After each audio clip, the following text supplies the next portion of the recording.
Imagine waking up to a world that's almost completely silent. No traffic, no voices, not even a single moving car. Entire cities have become ghost towns overnight. Everywhere you look, humanity seems to have disappeared. But somehow, you survived. Then you notice something incredible. You're not completely alone. Only a handful of humans remain alive. Now the future of our entire species depends on all of you. Could this tiny group rebuild civilization? Or is humanity already doomed? The answer is much more surprising than most people think. Because survival isn't only about numbers. It's also about genetics, knowledge, cooperation, and hope. Let's rewind to the very first day after civilization collapsed. Almost everyone has vanished, but the world itself still remains. The buildings are untouched, roads are still clear. It almost feels like everyone simply disappeared overnight. But the countdown has already begun. Without workers, power stations begin shutting down. Soon, entire neighborhoods lose electricity. Water pumps stop working next. Communication networks slowly fall silent. The internet disappears without anyone pressing a button. At first, food seems easy to find. Every store is packed with supplies. But fresh food spoils within days. Eventually, every meal must come from your own effort. That's when the true challenge finally becomes clear. Civilization was never just buildings and machines. It was billions of people working together every single day. To rebuild the future, survivors must first rebuild cooperation. So, how many humans would actually be enough? At first, the answer sounds surprisingly simple. If people can have children, won't the population naturally grow? The reality is much more complicated. The biggest challenge isn't food or shelter. It's something hidden inside every human cell. Our genes determine much more than we realize. When too few people remain, genetic diversity begins to disappear. That makes every future generation more vulnerable. Scientists call this problem inbreeding. Over many generations, harmful genetic traits can become more common. That's why scientists study something called the minimum viable population. It's the smallest population likely to survive for many generations. Some estimates suggest around 160 carefully selected people. Other studies argue the number should be much higher. Some researchers believe several thousand people would be much safer. There isn't one perfect number that guarantees success. Everything depends on who survives, how healthy they are, and how well they work together. Now let's look at the biggest invisible danger of all. The danger isn't a predator or a natural disaster. It's something hidden inside every single person. Every human carries a few rare genetic mutations. Most of the time, those mutations never cause any problems. Healthy gene copies usually balance them out. But small populations change the odds. Close relatives become much more likely to have children together. Over time, harmful mutations become easier to inherit. That can lead to inherited diseases and lower fertility. A weaker immune system can make disease even more dangerous. Nature has already shown us this problem many times. Many endangered species struggle because their populations became too small. Humans would face the same biological challenge. That's why scientists care so much about genetic diversity. The more unrelated people you have, the healthier future generations can become. Restarting civilization isn't just about growing the population. It's about protecting humanity's future for centuries to come.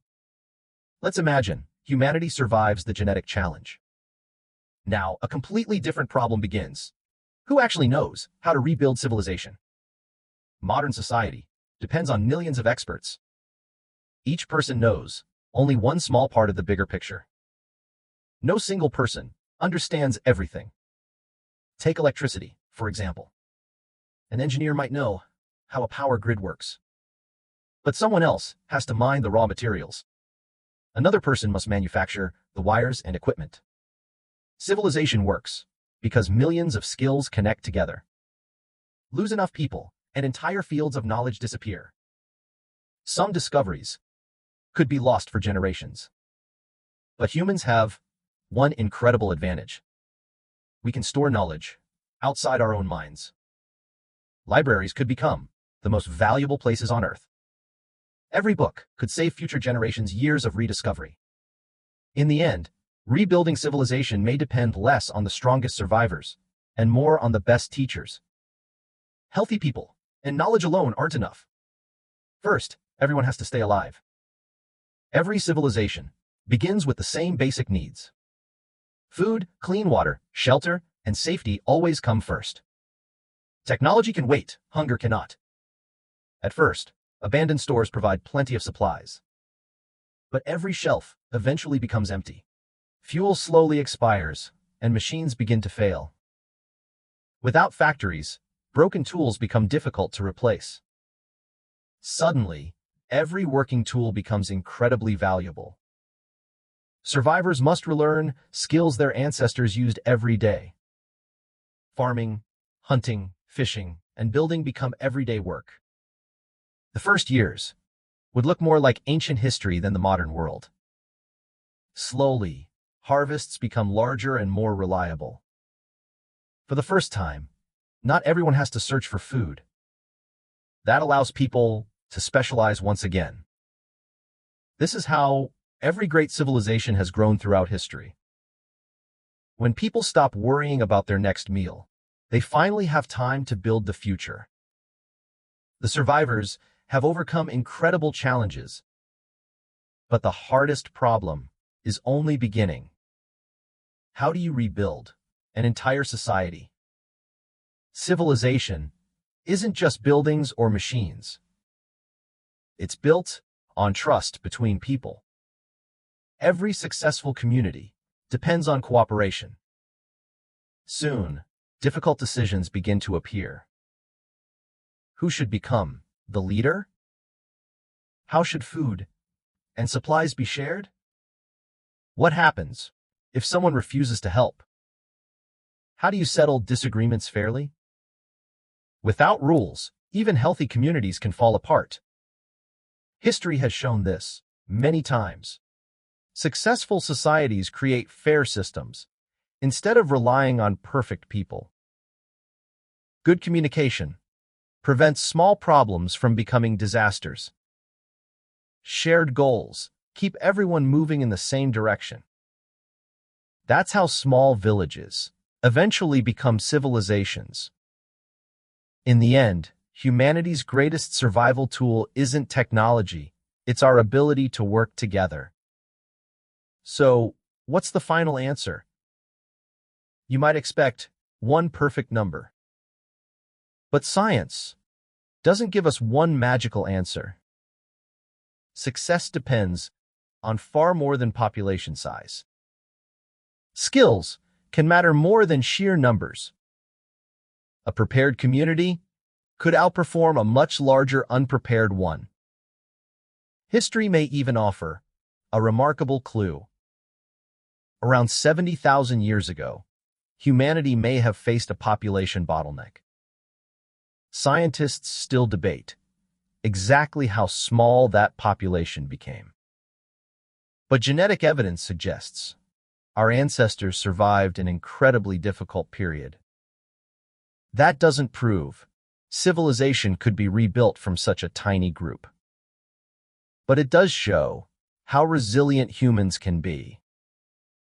So maybe we've been asking the wrong question. Instead of asking, how many people survive? We should ask how prepared those people are. Preparation turns survivors into founders.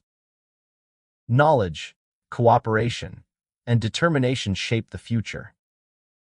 And those qualities may be humanity's greatest survival advantage. So, how many humans would it really take? The truth is, there isn't one perfect number. Success depends on healthy people, useful knowledge, and teamwork. That's what gives civilization its real foundation. Skyscrapers and technology come much later. Everything begins with people helping one another. That's exactly how our ancient ancestors succeeded. They survived ice ages, crossed continents, and built the first villages. They didn't have modern technology, but they shared ideas from one generation to the next. That ability changed the course of human history, and it could help humanity rise again. Maybe the real question isn't how many people survive. It's what those people decide to build together. Because civilization has never been just about surviving. It's about creating a future that's better than today. Subscribe to EVOLIQ and watch more amazing videos for a human history.